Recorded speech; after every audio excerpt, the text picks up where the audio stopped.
जिल्ह्यातील भोर तालुक्यातील नसरापूर शांत आणि साधं गाव, पण या गावात घडलेल्या एका घटनेनं संपूर्ण महाराष्ट्र हादरलंय। 4 वर्षाची एक चिमुरडी सुट्टीसाठी आजीकडे आली होती।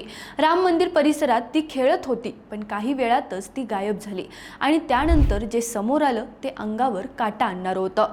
65 वर्षाच्या एका नराधमाने त्या चिमुकलीला आमिष दाखवत जवळच्या गोट्यात नेलं। तिथे तिच्यावर अत्याचार करण्यात आला आणि पुरावे मिटवण्यासाठी तिची निर्गुण हत्या करण्यात आली। इतकंच नाही, मृतदेह शेणाखाली लपवण्याचाही प्रयत्न झाला। मुलगी बराच वेळ दिसत नसल्याने कुटुंबियांनी शोध सुरू केला। सीसीटीव्ही फुटेज तपासलं आणि त्यात ती आरोपी सोबत जाताना दिसली। ग्रामस्थांनी शोध मोहीम राबवली आणि एका गोट्यात चिमुरडीचा मृतदेह सापडला। क्षणात संपूर्ण गाव पेटलं। पण या प्रकरणात सर्वात धक्कादायक बाब म्हणजे हा आरोपी पहिल्यांदाच गुन्हा करत नव्हता।